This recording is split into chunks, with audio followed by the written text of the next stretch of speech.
हम सब मिलकर ये हिंदू मुसलमान क्रिश्चियन आज ये दुआ मांग रहे हैं कि पाकिस्तान एक खुशहाल मुल्क हो जाए, हमारे जो मसाइल ख़त्म हो जाएं और हमारे तरक्की की तरफ गामजन हो जाए और यहाँ अमन का गहवारा हो जाए, जो मसाइल हैं वो ख़त्म हो जाए।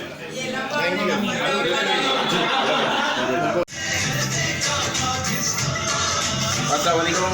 जिस तरह से आप लोग देख रहे हैं के मिल्स के अंदर चेलाराम केवलानी साहब जो है उनकी सरबराही के अंदर आज 14 अगस्त का जो है तकरीब वगैरह मनाई गई।